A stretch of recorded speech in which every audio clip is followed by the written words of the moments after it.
ಕಾಲ್ತುಳಿತದಲ್ಲಿ ಹಾಸನದ ಭೂಮಿಕ್ ಸಾವನ್ನಪ್ಪಿರುವಂತಹ ಪ್ರಕರಣಕ್ಕೆ ಸಂಬಂಧಪಟ್ಟಂತೆ ಮಗನ ಸಮಾಧಿ ಭೂಮಿಕ್ ತಂದೆ ಅಳ್ತಾ ಇದ್ದಾರೆ. ರಾಕ್ರಂದನ ಇನ್ನೂ ಕೂಡ ಮುಗಿಲು ಮುಟ್ಟಿದೆ. ಈ ಪರಿಸ್ಥಿತಿ ಯಾರಿಗೂ ಬರಬಾರ್ದು ಅಂತ ಗೋಳಾಡ್ತಾ ಇದ್ದಾರೆ. ಪುತ್ರ ಶೋಕ ನಿರಂತರಂ ಅಂತಾರೆ. ಅಂಥದ್ರಲ್ಲಿ ಹೃದಯತ್ತರಕ್ಕೆ ಬಂದಿದ್ದಂಥ ಮಗ ಇನ್ನೇನು ಇವ್ರನ್ನೆಲ್ಲರೂ ಕೂಡ ಸಾಕಬೇಕಾಗಿತ್ತು, ಇವರ ಕನಸುಗಳನ್ನು ಈಡೇರಿಸಬೇಕಾಗಿದ್ದಂಥ ಸಂದರ್ಭ ಇದ್ದಿದ್ದಂಥ ಒಬ್ಬ ಮಗನನ್ನ ಕಳ್ಕೊಂಡು ಗೋಳಿಡ್ತಾ ಇದ್ದಾರೆ ಅವರ ಪೇರೆಂಟ್ಸ್ಗಳು. ಬೇಲೂರು ತಾಲೂಕಿನ ಕುಪ್ಪಗೋಡಿನಲ್ಲಿರುವಂಥ ಭೂಮಿಕ್ ಸಮಾಧಿ ಇದ್ದೊಬ್ಬ ಮಗನನ್ನ ಕಳೆದುಕೊಂಡು ಕುಟುಂಬ ಮಗ ಭೂಮಿಕ್ ಸಮಾಧಿ ಬಳಿ ಕಣ್ಣೀರಿಡ್ತಾ ಇದ್ದಾರೆ ತಂದೆ.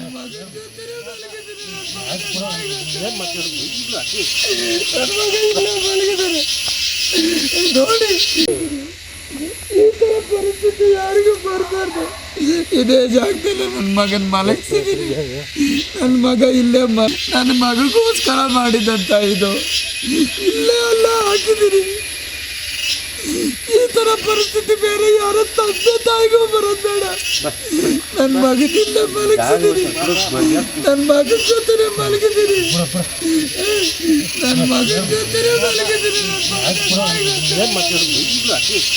ನನ್ನ ಮಗ ಇಲ್ಲೇ ಮಲಗಿದ್ದಾರೆ ನೋಡಿ.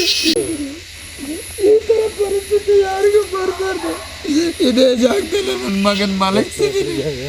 ನನ್ನ ಮಗ ಇಲ್ಲೇ ನನ್ನ ಮಗಗೋಸ್ಕರ ಮಾಡಿದಂತ ಇದು ಇಲ್ಲೇ ಎಲ್ಲ ಹಾಕಿದ್ದೀನಿ. ಈ ತರ ಪರಿಸ್ಥಿತಿ ಬೇರೆ ಯಾರ ತಂದೆ ತಾಯಿಗೂ ಬರೋದು ಬೇಡ.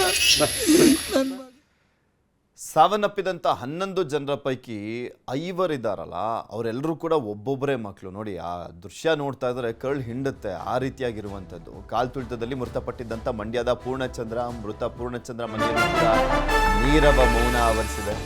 ಮಗನನ್ನ ಕಳೆದುಕೊಂಡು ಕಣ್ಣೀರನ್ನ ಹಾಕ್ತಾ ಇದ್ದಾರೆ ಕುಟುಂಬದವರು. ಎಲ್ಲರೂ ಆಲ್ಮೋಸ್ಟ್ 30 ಏಜ್ನ ಒಳಗಿರುವಂಥವ್ರೆ. ಸಾವನ್ನಪ್ಪಂಥ ಪ್ರತಿಯೊಬ್ಬರು ಕೂಡ ಅಷ್ಟೇ 30 ಏಜ್ನ ಒಳಗಿರುವಂಥವ್ರು. ಮಗನ ಸಮಾಧಿ ಬಳಿ ಕಣ್ಣೀರನ್ನ ಹಾಕ್ತಾ ಇದ್ದಾರೆ ತಂದೆ. ಮಗನ ಸಮಾಧಿ ಬಳಿ ಕೊರಗುತ್ತಾ ಕುಳಿತಿದ್ದಾರೆ. ಮಗನ ಸಾವಿಗೆ ಸರ್ಕಾರವೇ ಕಾರಣ ಅಂತ ಆಕ್ರೋಶವನ್ನ ಹೊರಹಾಕ್ತಾ ಇದ್ದಾರೆ.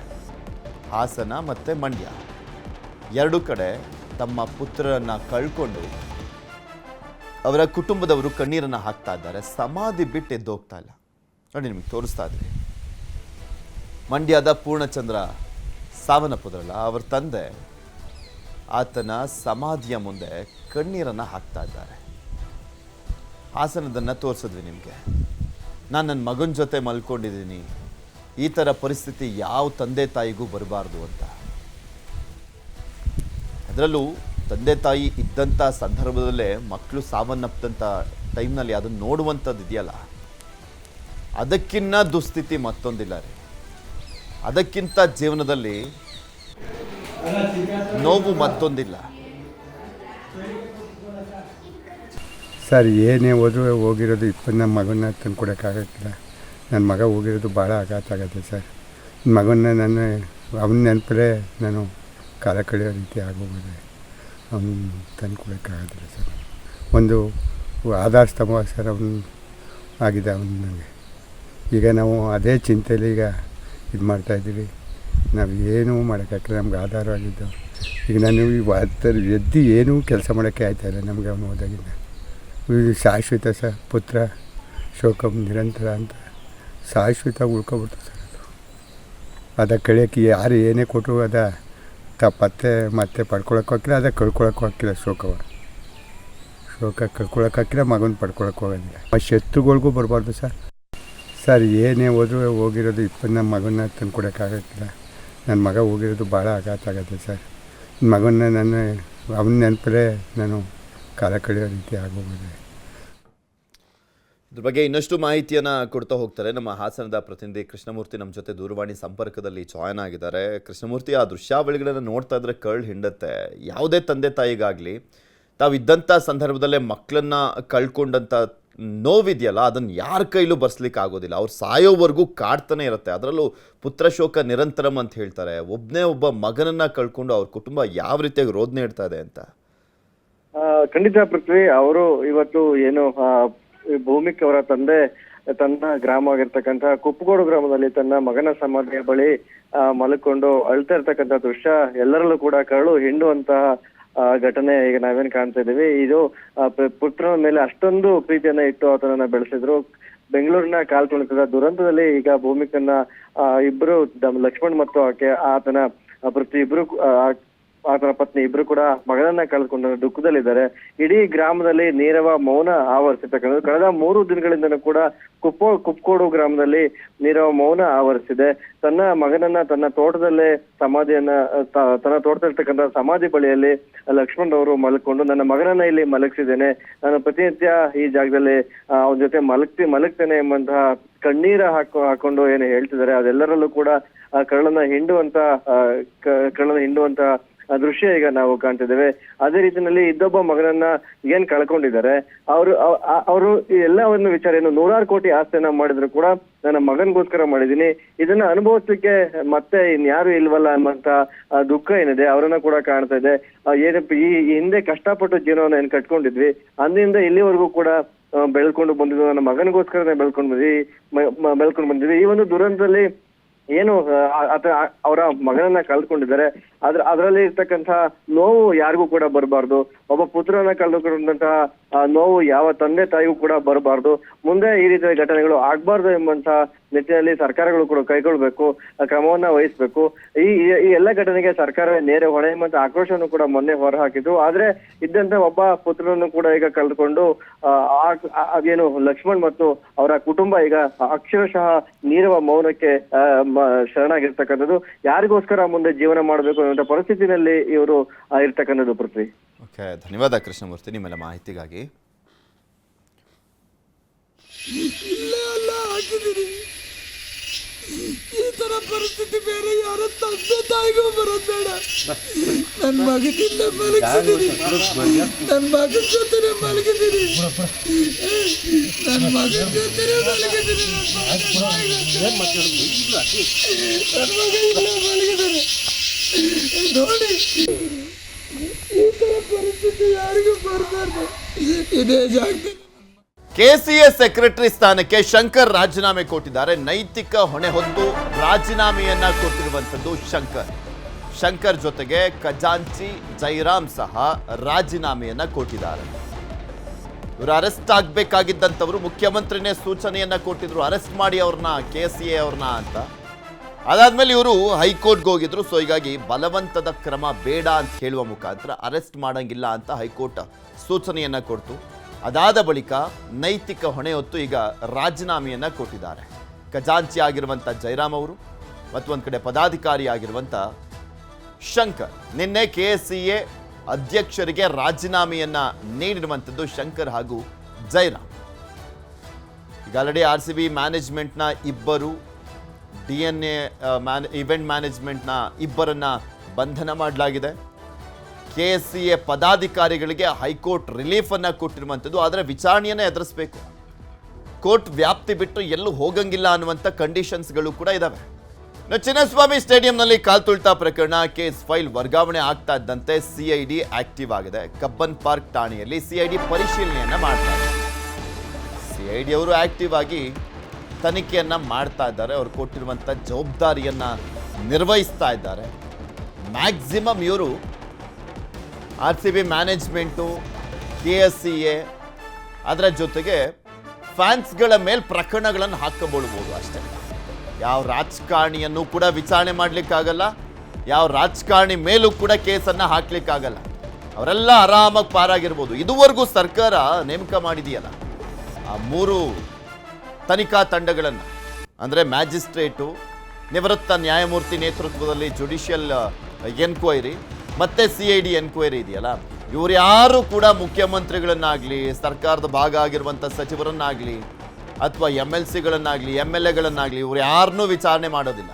ಇವ್ರಿಗೆ ಕಾಣಿಸೋದೆಲ್ಲ RCB ಮ್ಯಾನೇಜ್ಮೆಂಟ್, KSCA ಅದರ ಜೊತೆಗೆ ಫ್ಯಾನ್ಸ್ಗಳು. ಯಾರ್ಯಾರೆಲ್ಲ ಓಡಾಡಿರ್ತಾರಲ್ಲ, ಯಾರೆಲ್ಲ ಅವತ್ತು ಪೊಲೀಸರ ಜೊತೆ ವಾಗ್ವಾದ ಎಲ್ಲ ಮಾಡಿರ್ತಾರಲ್ಲ, ಅವರಷ್ಟೇ ಕಾಣಿಸೋದು. ತಡರಾತ್ರಿ ಈಗ ಕೇಸ್ ಫೈಲನ್ನು ಇಸ್ಕೊಂಡು CID ಅಧಿಕಾರಿಗಳು ಪರಿಶೀಲನೆ ಮಾಡ್ತಾ ಇದ್ದಾರೆ. 4 ಆರೋಪಿಗಳ ಹೇಳಿಕೆ ಪ್ರತಿಯನ್ನು ಕೂಡ ಪಡೆದಿದ್ದಾರೆ CID ಅವರು. ಇದ್ರ ಬಗ್ಗೆ ಇನ್ನಷ್ಟು ಮಾಹಿತಿಯನ್ನ ಕೊಡ್ತಾ ಹೋಗ್ತಾರೆ ನಮ್ಮ ಪ್ರತಿನಿಧಿ ಮಂಜುನಾಥ್ ನಮ್ಮ ಜೊತೆ ನೇರ ಸಂಪರ್ಕದಲ್ಲಿ ಜಾಯ್ನ್ ಆಗಿದ್ದಾರೆ. ಮಂಜು, ಈ ಪ್ರಕರಣದ ಬಗ್ಗೆ ಅಪ್ಡೇಟ್ಸ್ ಏನ್ ಸಿಗ್ತಾ ಇದೆ? ಪೃಥ್ವಿ, ಚಿನ್ನಸ್ವಾಮಿ ಸ್ಟೇಡಿಯಂ ಬಳಿ ನಡೆದಂತಹ ಕಾಲ್ತುಳಿತ ಪ್ರಕರಣಕ್ಕೆ ಸಂಬಂಧಪಟ್ಟಂತೆ ಸಂಪೂರ್ಣವಾದಂತಹ ಇನ್ವೆಸ್ಟಿಗೇಷನ್ ಸದ್ಯಕ್ಕೆ ಸಿಐಡಿ ಅಧಿಕಾರಿಗಳು ಮಾಡ್ತಾ ಇರುವಂತದ್ದು. ಯಾಕಂದ್ರೆ ಕಬ್ಬನ್ ಪಾರ್ಕ್ ಠಾಣೆಯಲ್ಲಿ ದಾಖಲಾಗಿದ್ದಂತಹ 3 ಪ್ರಕರಣಗಳನ್ನು ಕೂಡ ಅಷ್ಟೇ ಈಗಾಗಲೇ ಸಿಐಡಿಗೆ ವರ್ಗಾವಣೆ ಮಾಡಿದ್ದಾರೆ. ನಿನ್ನೆ ರಾತ್ರಿ 11 ಗಂಟೆ ಸುಮಾರಿಗೆ ಸಿಐಡಿ ಅವರು ಬಂದು ಕಂಪ್ಲೀಟ್ ಆಗಿ ಕೇಸ್ ಫೈಲ್ ಅನ್ನು ಕೂಡ ತಗೊಂಡೋಗಿದ್ದಾರೆ. ಅದನ್ನ ಪರಿಶೀಲನೆ ಮಾಡುವಂತ ಒಂದು ಕೆಲಸವನ್ನು ಕೂಡ ಈಗಾಗಲೇ ಮಾಡಿದ್ದಾರೆ. ಅದರಲ್ಲೂ ಕೂಡ ಪ್ರಮುಖವಾಗಿ ಆರೋಪಿಗಳು ನೆನೆ ನಿಖಿಲ್ ಸೇರಿದಂತೆ 4 ಜನ ಆರೋಪಿಗಳನ್ನ ಕಬ್ಬನ್ ಪಾರ್ಕ್ ಪೊಲೀಸರು ಬಂಧನ ಮಾಡಿದ್ರು. ಆ 4 ಜನ ಏನೆಲ್ಲ ಸ್ಟೇಟ್ಮೆಂಟ್ ಅನ್ನ ಕೂಡ ಅಷ್ಟೇ ಪೊಲೀಸರ ಮುಂದೆ ಕೊಟ್ಟಿದ್ದಾರೆ ಅನ್ನುವಂಥದ್ದನ್ನ ವೆರಿಫೈ ಮಾಡ್ಕೊಂಡಿದ್ದಾರೆ. ಅದರಲ್ಲೂ ಕೂಡ ನಿಖಿಲ್ ಕೊಟ್ಟಂತ ಸ್ಟೇಟ್ಮೆಂಟ್ ನ ಮೇಲೆ ಸಿಐಡಿ ಅಧಿಕಾರಿಗಳು ಸಾಕಷ್ಟು ಅನುಮಾನಗಳು ಕೂಡ ವ್ಯಕ್ತ ಮಾಡ್ತಿರುವಂತದ್ದು. ಯಾಕಂದ್ರೆ ಪೊಲೀಸರ ಪ್ರೈಮರಿ ಇನ್ವೆಸ್ಟಿಗೇಷನ್ ಅಲ್ಲಿ ಆರ್ಸಿಬಿಯ ಒಂದು ಮಾರ್ಕೆಟಿಂಗ್ ಹೆಡ್ ಆಗಿರುವಂತಹ ಈತ ಪ್ರತಿಯೊಂದು ವ್ಯವಹಾರಗಳನ್ನು ಕೂಡ ನೋಡ್ಕೊಳ್ತಿದ್ದ. ಅದರ ಒಂದು ಪೋಸ್ಟ್ ಮಾಡುವಂತದ್ದಾಗಿರ್ಬೋದು ಅಥವಾ ಕಂಪ್ಲೀಟ್ ಆಗಿ ಏನೆಲ್ಲ ಒಂದು ಮ್ಯಾನೇಜ್ಮೆಂಟ್ ಕೆಲಸ ಇದೆ ಅದೆಲ್ಲವನ್ನು ಕೂಡ ಈತನೇ ಮಾಡ್ತಿದ್ದ ಅನ್ನುವಂಥದ್ರ ಬಗ್ಗೆ ಮಾಹಿತಿ ಇತ್ತು. ಆದ್ರೆ ಆತ ಹೇಳ್ತಿರುವಂತದ್ದು ಏನು ಅಂತಂದ್ರೆ, ನನಗೂ ಆ ಒಂದು ಪೋಸ್ಟ್ಗಳಿಗೂ ಯಾವುದೇ ರೀತಿಯಂತ ಸಂಬಂಧ ಇಲ್ಲ, ಬದಲಾಗಿ ಸೋಷಿಯಲ್ ಮೀಡಿಯಾನ ಯಾರು ಹ್ಯಾಂಡಲ್ ಮಾಡ್ತಿದ್ದಾರೆ ಅನ್ನೋದ್ರ ಬಗ್ಗೆ ಕೂಡ ನನಗೆ ಅಷ್ಟೊಂದು ಐಡಿಯಾ ಇಲ್ಲ ಅನ್ನುವಂಥ ಒಂದು ಸ್ಟೇಟ್ಮೆಂಟ್ ಅನ್ನು ಆತ ಕೊಟ್ಟಿದ್ದ. ಈ ಒಂದು ಕಾರಣಕ್ಕೋಸ್ಕರನೇ ನಿಖಿಲ್ ನನ್ನ ಮತ್ತೆ ಕಸ್ಟಡಿಗೆ ಪಡೆಯೋದಕ್ಕೆ ಈಗಾಗಲೇ ತೀರ್ಮಾನವನ್ನು ಕೂಡ ಮಾಡ್ಕೊಂಡಿದ್ದಾರೆ. ಅದರಂತೆ ಇವತ್ತು ಬಕ್ರಿದ್ದು ಮತ್ತೆ ನಾಳೆ ಭಾನುವಾರ ರಜೆ ಇದ್ದಂತ ಕಾರಣಕ್ಕೋಸ್ಕರನೇ ಸೋಮವಾರದಂದು ಬಾಡಿ ವಾರೆಂಟ್ ಮೂಲಕವಾಗಿ ಪರಪ್ನ ಅಗ್ರಹಾರದಿಂದ ಅವರೆಲ್ಲರನ್ನು ಕೂಡ ಕಸ್ಟಡಿಗೆ ಪಡ್ಕೊಂಡು ಎನ್ಕ್ವೈರಿ ಮಾಡೋದಕ್ಕೂ ಕೂಡ ಸಿಐಡಿ ಅಧಿಕಾರಿಗಳು ಮುಂದಾಗಿರುವಂತದ್ದು. ಮತ್ತೊಂದು ಕಡೆ ಈಗಾಗಲೇ ಕಬ್ಬನ್ ಪಾರ್ಕ್ ಪೊಲೀಸರು ಕೂಡ ಅಷ್ಟೇ ಮಹಜರನ್ನು ಮಾಡಿಸಿದ್ರು. ಮಹಜರು ಮಾಡಿದಂತ ಬಳಿಕ ಅಲ್ಲಿದ್ದಂತ ಒಂದಷ್ಟು ಸಿಸಿ ಕ್ಯಾಮೆರಾದ ಫುಟೇಜ್ ಗಳನ್ನು ಕೂಡ ಈಗಾಗಲೇ ತಮ್ಮ ವಶಕ್ಕೆ ಪಡ್ಕೊಂಡಿದ್ರು. ಯಾಕಂದ್ರೆ ಮೇನ್ ಆಗಿ ಯಾವ್ಯಾವೆಲ್ಲ ಗೇಟ್ ಗಳಲ್ಲೆಲ್ಲ ಇನ್ಸಿಡೆಂಟ್ಸ್ ಆಯ್ತಲ್ಲ, ಆ ಒಂದು ಇನ್ಸಿಡೆಂಟ್ ಆದಂತಹ ಗೇಟ್ ಗಳಲ್ಲಿದ್ದಂತಹ ಸಿಸಿಟಿವಿ ಫುಟೇಜಸ್ ಮತ್ತು ಮೇನ್ ಆಗಿ ಇನ್ಸಿಡೆಂಟ್ ಆಗೋದಕ್ಕೆ ಏನ್ ಕಾರಣ ಆಯಿತು, ಅಲ್ಲಿನ ಭದ್ರತಾ ಸಿಬ್ಬಂದಿಯವರ ಒಂದು ವೈಫಲ್ಯನೇ ಕಾರಣ ಆಯ್ತಾ ಅಥವಾ ಅತಿರೇಕವಾಗಿ ಫ್ಯಾನ್ಸ್ ಒಳಗಡೆ ನುಗ್ಗೋಕ್ ಹೋಗ್ಬಿಟ್ಟು ಈ ರೀತಿ ಅಂತ ಕಾಲ್ ತುಳಿತ ಆಯ್ತಾ ಅನ್ನುವಂಥದ್ದನ್ನ ಪತ್ತೆ ಮಾಡುವಂತ ನಿಟ್ಟಿನಲ್ಲಿ ಸಿಸಿ ಕ್ಯಾಮೆರಾದ ದೃಶ್ಯಗಳನ್ನ ಪರಿಶೀಲನೆ ಮಾಡುವಂತ ಒಂದು ಕೆಲಸವನ್ನು ಕೂಡ ಸಿಐಡಿ ಅಧಿಕಾರಿಗಳು ಮತ್ತೊಂದು ಕಡೆ ಮಾಡ್ತಾ ಇರುವಂತದ್ದು. ಒಟ್ಟಾರೆಯಾಗಿ ಈ ಒಂದು ಪ್ರಕರಣವನ್ನೇನೋ ಸರ್ಕಾರ ಒಂದು ರೀತಿಯಾಗಿ ಗಂಭೀರವಾಗಿ ಪರಿಗಣಿಸಿ ಇಲ್ಲಿ ಪ್ರಮುಖವಾಗಿ ಗಮನಿಸೋದಾದ್ರೆ, ಈಗ ಕಾನೂನು ಬಾಹಿರ ಸಭೆ ಅಂತೆಲ್ಲನೂ ಕೂಡ ಇವ್ರು BNS ಆಕ್ಟ್ ಅಡಿಯಲ್ಲಿ ಸೆಕ್ಷನ್ಗಳನ್ನೆಲ್ಲ ಉಲ್ಲೇಖ ಮಾಡಿದಾರಲ್ಲ, ಈ ಪೋಸ್ಟ್ ವಿಚಾರ ಮಾತ್ರ ಇಲ್ಲಿ ಮೇನ್ ಆಗುತ್ತಾ ಅಥವಾ ಒಳಗಡೆ ಆರ್ಗನೈಸ್ ಮಾಡಲಾಗಿತ್ತಲ್ಲ ಆ ಇವೆಂಟು ಕೂಡ ಇಂಪಾರ್ಟೆಂಟ್ ಆಗುತ್ತಾ? ಅವ್ರಿಗೂ ಕೂಡ ನೋಟಿಸ್ ಅನ್ನ ಕೊಡ್ಲಾಗುತ್ತಾ? ಅವ್ರಿಗೂ ಏನಾದರೂ ನೋಟಿಸ್ ಕೊಡೋದಾದ್ರೆ DCM ಕೂಡ ಭಾಗಿಯಾಗಿದ್ರು, ಅವ್ರಿಗೆ ಏನಾದರೂ ನೋಟಿಸ್ ಕೊಡುವಂತ ಸಾಧ್ಯತೆ ಇದೆಯಾ ಅಥವಾ ಅವ್ರಿಗೆಲ್ಲ ಏನು ಲೆಕ್ಕ ಇಲ್ಲ, ಅಲ್ಲಿರುವಂಥ ಪ್ಲೇಯರ್ಸು ಅಥವಾ ಮ್ಯಾನೇಜ್ಮೆಂಟ್ ಅವ್ರಿಗೆ ಮಾತ್ರ ಸೀಮಿತ ಆಗುತ್ತಾ? ಪೃಥ್ವಿ, ಸದ್ಯದ ಬೆಳವಣಿಗೆಯನ್ನು ನೋಡ್ತಾ ಇದ್ರೆ ಬಹುತೇಕ DCM ಮಟ್ಟದವರೆಗೂ ಕೂಡ ಪೊಲೀಸ್ ಇನ್ವೆಸ್ಟಿಗೇಷನ್ ಹೋಗಲ್ಲ ಅಂತ ಅನ್ಕೊಂಡಿದೀವಿ. ಯಾಕಂದ್ರೆ DCM ನ ಇನ್ವೆಸ್ಟಿಗೇಷನ್ ಮಾಡುವಂತಹ ಒಂದು ಮಟ್ಟಕ್ಕೆ ನನ್ನ ಪ್ರಕಾರ ತನಿಖಾಧಿಕಾರಿಗಳು ಹೋಗ್ತಾರೆ ಅಂತ ಅನಿಸ್ತಿಲ್ಲ. ಬದಲಾಗಿ ಅಲ್ಲಿನ ಮ್ಯಾನೇಜ್ಮೆಂಟ್ ಅನ್ನ ಖಂಡಿತವಾಗ್ಲೂ ಕರೆಸ್ತಾರೆ. ಯಾಕಂದ್ರೆ ಅಲ್ಲಿ KCA ಮ್ಯಾನೇಜ್ಮೆಂಟ್ ಆಗಿರ್ಬೋದು, RCBI ಮ್ಯಾನೇಜ್ಮೆಂಟ್ ಆಗಿರ್ಬೋದು ಮತ್ತು ಆ ಒಂದು ಗ್ರೌಂಡ್ ನಲ್ಲಿ ಕಾರ್ಯಕ್ರಮವನ್ನು ಆಯೋಜನೆ ಮಾಡಿದಂತ DNA ಮ್ಯಾನೇಜ್ಮೆಂಟ್ ಆಗಿರ್ಬೋದು, ಈ 3 ಮ್ಯಾನೇಜ್ಮೆಂಟ್ ಅವರನ್ನು ಕೂಡ ಅಷ್ಟೇ ಖಂಡಿತವಾಗಿಯೂ ಕೂಡ ನೋಟಿಸ್ ಅನ್ನ ಕೊಟ್ಟು ವಿಚಾರಣೆ ಮಾಡ್ತಾರೆ. ಒಂದು ವೇಳೆ ಏನಾದರೂ ಲೋಪದೋಷಗಳು ಕಂಡು ಬಂದಿದ್ದೇ ಆದಂತಹ ಪಕ್ಷದಲ್ಲಿ ಬಂಧನ ಮಾಡುವಂತಹ ಒಂದು ಸಾಧ್ಯತೆಯು ಕೂಡ ಹೆಚ್ಚಾಗಿರುತ್ತೆ. ಅದು ಬಿಟ್ರೆ ಕಾರ್ಯಕ್ರಮಕ್ಕೆ DCM ಬಂದಿದ್ರು, ಅವರು ಪ್ಲೇಯರ್ಸ್ ನ ಕರ್ಕೊಂಡು ಬಂದ್ರು ಇಲ್ಲಿ, ಮತ್ತೆ ಇವೆಂಟ್ಗೂ ಕೂಡ ಅಷ್ಟೇ ಅವರು ಒಳಗಡೆ ಹೋಗಿದ್ರು ಅನ್ನುವಂಥದ್ದನ್ನ ಇಟ್ಕೊಂಡು DCM ನ ಎನ್ಕ್ವೈರಿ ಮಾಡುವಂತಹ ಸಾಧ್ಯತೆಗಳು ನನ್ನ ಪ್ರಕಾರ ಕಡಿಮೆ ಅಂತಾನೆ ಹೇಳ್ಬೋದು. ಮತ್ತೆ ಇನ್ನೊಂದೇನು ಅಂತಂದ್ರೆ KCA ಮ್ಯಾನೇಜ್ಮೆಂಟ್ ಅವರು ಕೂಡ ಅಷ್ಟೇ ಹೈಕೋರ್ಟ್ ನ ಮೆಟ್ಲು ಹೇಳಿದ್ರು. ಯಾಕಂದ್ರೆ ನಮಗೂ KCAಗೂ ಆ ಒಂದು ಕಾರ್ಯಕ್ರಮಕ್ಕೆ ಯಾವುದೇ ರೀತಿಯಾದ ಸಂಬಂಧ ಇಲ್ಲ ಅನ್ನುವಂಥ ನಿಟ್ಟಿನಲ್ಲಿ ಮತ್ತು ಬಲವಂತದ ಕ್ರಮವನ್ನು ಜರುಗಿಸೋಕೆ ಮುಂದಾಗ್ತಿದ್ದಾರೆ ಅಂತ ಒಂದು ರಿಟ್ ಅರ್ಜಿಯನ್ನು ಹಾಕೊಂಡಿದ್ರು. ಹೈಕೋರ್ಟ್ ಕೂಡ ಅಷ್ಟೇ ಬಹಳ ಸೂಕ್ಷ್ಮವಾಗಿ ಒಂದು ಆದೇಶವನ್ನು ಕೊಟ್ಟಿರುವಂತದ್ದು, ಬಲವಂತದ ಕ್ರಮವನ್ನು ಮಾಡಬಾರ್ದು, ಬದಲಾಗಿ ಇನ್ವೆಸ್ಟಿಗೇಷನ್ ಮಾಡಿ ಅಂತ ಹೇಳಿತ್ತು. ಅದರನ್ವಯವಾಗಿ CID ಅವರು ಕೂಡ ಅಷ್ಟೇ ಬಹುತೇಕ ಇವತ್ತು ಹಿರಿಯ ಅಧಿಕಾರಿಗಳ ಜೊತೆ ಒಂದು ಮೀಟಿಂಗ್ ಅನ್ನು ಕೂಡ ಮಾಡ್ತಾ ಇದ್ದಾರೆ. ಮೀಟಿಂಗ್ ಆದಂತಹ ಬಳಿಕ ಈ 3 ಜನರಿಗೂ ಕೂಡ KCA ಮ್ಯಾನೇಜ್ಮೆಂಟ್ ನಲ್ಲಿರುವಂತಹ 3 ಜನರಿಗೂ ಕೂಡ ಅಷ್ಟೇ ನೋಟಿಸ್ ಅನ್ನು ಕೊಟ್ಟು ವಿಚಾರಣೆ ಮಾಡೋದಕ್ಕೆ ಮುಂದಾಗ್ತಾರೆ. ವಿಚಾರಣೆ ಸಂದರ್ಭದಲ್ಲಿ ಏನಾದರೂ ಇವ್ರದ್ದು ಕೂಡ ಇನ್ವಾಲ್ವ್ಮೆಂಟ್ ಇದೆ, ಒಂದು ಘಟನೆಗೆ ಇವರು ಕೂಡ ಅಷ್ಟೇ ಕಾರಣಕರ್ತರು ಅಂತಂದ್ರೆ ಆ ಒಂದು ಹೇಳಿಕೆಯನ್ನ ಕೋರ್ಟ್ನ ಗಮನಕ್ಕೆ ತಂದು ಮತ್ತೆ ಬಂಧನ ಮಾಡುವಂತಹ ಪ್ರಕ್ರಿಯೆಗಳು ಕೂಡ ಅಷ್ಟೇ ಮುಂದಿನ ದಿನಗಳಲ್ಲಿ ಕಾಣಬಹುದು. ಓಕೆ, ಧನ್ಯವಾದ ಮಂಚು ನಿಮ್ಮೆಲ್ಲ ಮಾಹಿತಿಗಾಗಿ. DKಶಿ ನಡೆ ಬಗ್ಗೆ CM ಸಿದ್ದರಾಮಯ್ಯ ಬೇಸರಗೊಂಡಿದ್ದಾರಂತೆ. RCB ಆಟಗಾರರನ್ನ ಸ್ವಾಗತಿಸಲಿಕ್ಕೆ ಹೋಗಿದ್ದಕ್ಕೆ ಬೇಸರಗೊಂಡಿದ್ದಾರಂತೆ. ಮೊನ್ನೆ ನಡೆದಂತ ಸಂಪುಟ ಸಭೆಯಲ್ಲಿ CM ಬೇಸರ ಅಂತೆ. ಅಕಸ್ಮಾತ್ ಈ ಒಂದು ಕಾರ್ಯಕ್ರಮ ಎಲ್ಲವೂ ಕೂಡ ಸಕ್ಸಸ್ ಆಗಿದ್ದಿದ್ರೆ ಈ ಬೇಸರ ಗೀಸರ ಯಾವುದೂ ಇರ್ತಾ ಇರಲಿಲ್ಲ. ಈಗ ಸಾಕಷ್ಟು ಟೀಕೆ ವ್ಯಕ್ತವಾಗ್ತಾ ಇದೆಯಲ್ಲ. DKಶಿ ಅವರು ಹೋಗಿದ್ದು, ಮುಖ್ಯಮಂತ್ರಿಗಳ ಮೊಮ್ಮಗ ಅಲ್ಲಿ ಸೆಲ್ಫಿ ತೆಗೊಳ್ಳೋಕ್ಕೋಸ್ಕರ ಅಲ್ಲಿ ನಿಂತ್ಕೊಂಡಿದ್ದು, ಯಾವ ಪ್ರೋಟೋಕಾಲು ಅನ್ನುವಂಥ ಎಲ್ಲ ಪ್ರಶ್ನೆಗಳು ಎದ್ದೇಳ್ತಾ ಇದಾವಲ್ಲ.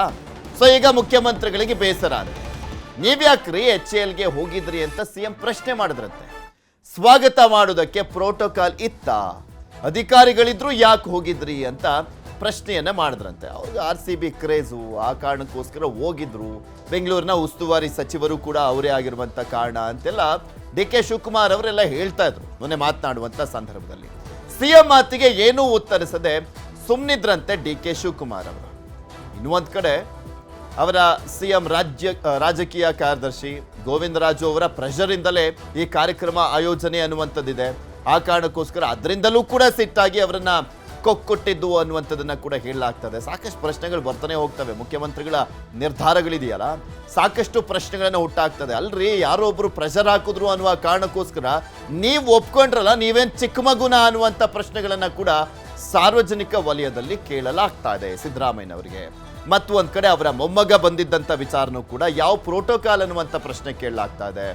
ಅದೇ ರೀತಿಯಾಗಿ ಬಿಜೆಪಿಯವರು ಒಂದು ಪೋಸ್ಟ್ ಮಾಡಿದ್ರು. ಅವತ್ತು DC ಒಂದು ಫಂಕ್ಷನ್ ಅಲ್ಲಿ ಕುತ್ಕೊಂಡಂತ ಸಂದರ್ಭದಲ್ಲಿ ನೀವ್ಯಾಕ್ರೆ ಇಲ್ಲಿ ಕುತ್ಕೊಂಡಿದ್ದೀರಾ ಅಂತ ಪ್ರಶ್ನೆ ಮಾಡಿ ಹಿಂದಕ್ಕೆ ಕಳ್ಸಿದ್ರಲ್ಲ, ಹಂಗಾದ್ರೆ ನಿಮ್ಮ ಮೊಮ್ಮಗ ಹೆಂಗ್ ಬಂದ್ರು ಅಲ್ಲಿಗೆ ಅನ್ನುವಂಥ ಪ್ರಶ್ನೆಯನ್ನ ಕೂಡ ಸಾರ್ವಜನಿಕ ವಲಯದಲ್ಲಿ ಕೇಳಲಾಗ್ತಾ ಇದೆ. ಇದೆಲ್ಲದ್ರ ಬಗ್ಗೆ ಇನ್ನಷ್ಟು ಮಾಹಿತಿಯನ್ನ ಕೊಡ್ತಾ ಹೋಗ್ತಾರೆ ನಮ್ಮ ಪ್ರತಿನಿಧಿ ಕಾರ್ತಿಕ್. ನಮ್ಮ ಜೊತೆ ನೇರ ಸಂಪರ್ಕದಲ್ಲಿ ಜಾಯ್ನ್ ಆಗಿದ್ದಾರೆ. ಕಾರ್ತಿಕ್, ಪ್ರತಿಯೊಬ್ಬರದ್ದು ಕೂಡ ತಪ್ಪಿದೆ. DK ಶಿವಕುಮಾರ್ ಅಲ್ಲಿ ಹೋಗಿದ್ದೇ ಆಗಿರ್ಬೋದು, ಇಲ್ಲಿ ಕಾರ್ಯಕ್ರಮದ ಸಂದರ್ಭದಲ್ಲಿ ಯಾವ ಪ್ರೋಟೋಕಾಲ್ ಫಾಲೋ ಮಾಡಿದ್ದಾರೆ, ಬರೀ ಇವ್ರ ಫ್ಯಾಮಿಲಿಗಳ ಎಲ್ಲರೂ ಕೂಡ ತುಂಬಿ ತುಳುಕ್ತಾ ಇದ್ರಲ್ಲ ಮೊಮ್ಮಕ್ಕಳು ಮಕ್ಕಳು ಅನ್ನುವ ರೀತಿಯಲ್ಲಿ, ಇದೆಲ್ಲವೂ ಕೂಡ ರಾಜ್ಯದ ಜನರ ಆಕ್ರೋಶಕ್ಕೂ ಕೂಡ ಕಾರಣ ಆಗಿದೆ. ಈಗ ಒಬ್ಬರು ತಲೆ ಮೇಲೆ ಮತ್ತೊಬ್ರು ಕಟ್ಟುವಂತ ಪ್ರಯತ್ನಗಳು ಯಾವ ರೀತಿಯಾಗಿ ಆಗ್ತಾ ಇದಾವೆ, ಮುಖ್ಯಮಂತ್ರಿಗಳ ಬೇಸರ ಸೇರಿದಂತೆ ಅಂತ. ಪೃಥ್ವಿ, ಖಂಡಿತವಾಗಿಯೂ ಮೊನ್ನೆ ನಡೆದಂತಹ ಸಚಿವ ಸಂಪುಟ ಸಭೆಯಲ್ಲಿ ಪ್ರಮುಖವಾಗಿ RCBಯ ವಿಜಯೋತ್ಸವದ ವೇಳೆ ನಡೆದಂತ ದುರಂತ ಅಂದ್ರೆ ಕಾಲ್ತುಳಿತದಲ್ಲಿ ಏನು 11 ಜನ ಸಾವಾಗಿದ್ರು ಆ ವಿಚಾರ ಪ್ರಸ್ತಾಪ ಆಗತ್ತೆ. ಆ ಸಂದರ್ಭದಲ್ಲಿ DCM DK ಶಿವಕುಮಾರ್ ಅವರ ಮೇಲೆ CM ಸಿದ್ದರಾಮಯ್ಯನವರು ಬೇಸರಗೊಂಡಿದ್ರು ಅನ್ನುವಂಥದ್ದು ಕೂಡ ಈಗ ತಡವಾಗಿ ಬೆಳಕಿಗೆ ಬಂದಿರುವಂತದ್ದು. ಇದಕ್ಕೆ ಕಾರಣ HALಗೆ ಹೋಗಿ DCM DK ಶಿವಕುಮಾರ್ ಅವರು RCB ಆಟಗಾರರನ್ನ ಸ್ವಾಗತ ಮಾಡ್ತಾರೆ.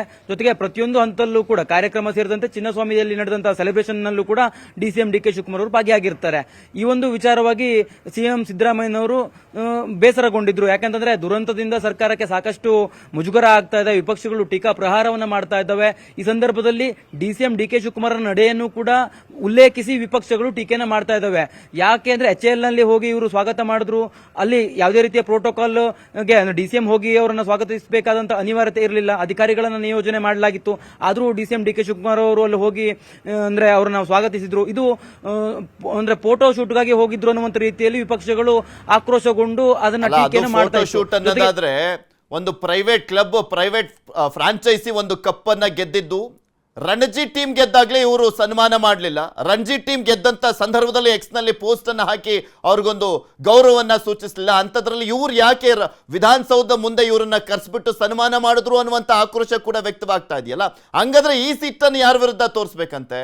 ಪೃಥ್ವಿ, ಸಹಜವಾಗಿ ಹೌದು. ಆದ್ರೆ ಈಗ ಸಚಿವ ಸಂಪುಟದಲ್ಲಿ ಏನು ಚರ್ಚೆ ಆಗಿತ್ತು ಅನ್ನುವಂಥದ್ರ ಬಗ್ಗೆ ಹೇಳೋದಾದ್ರೆ ಅಲ್ಲಿ DCM DK ಶಿವಕುಮಾರ್ ಅವರ ವಿರುದ್ಧ ಬೇಸರಗೊಂಡಿರುವಂತದ್ದು CM.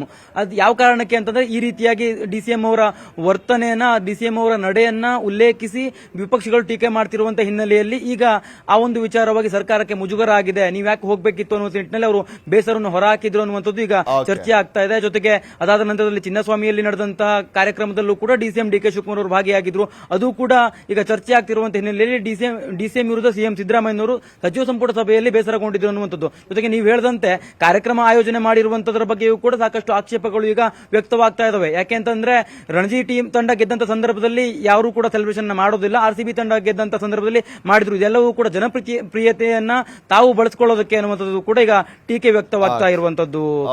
ಧನ್ಯವಾದ ಕಾರ್ತಿಕ್ ನಿಮ್ಮೆಲ್ಲ ಮಾಹಿತಿಗಾಗಿ. ಇನ್ನು ಕಾಲ್ತುಳಿತದ ಕೇಸ್ ಬಗ್ಗೆ ಕೇಂದ್ರ ಸಚಿವೆ ಶೋಭಾ ಕರಂದ್ಲಾಜೆ ಆಕ್ರೋಶವನ್ನ ಹೊರಹಾಕಿದ್ದಾರೆ. ಇಡೀ ಕರ್ನಾಟಕ ರಾಜ್ಯ ಶೋಕಾಚರಣೆಯಲ್ಲಿದೆ. ಸಿದ್ದರಾಮಯ್ಯ, DK ಶಿವಕುಮಾರ್ ಪರಂ ರಾಜೀನಾಮೆ ಕೊಡಬೇಕು ಅಂತ ಕೇಂದ್ರ ಸಚಿವೆ ಶೋಭಾ ಕರಂದ್ಲಾಜೆ ಅವರ ಆಗ್ರಹ. ರಾಜೀನಾಮೆ ಕೇಳ್ತಾ ಇದ್ದಾರೆ.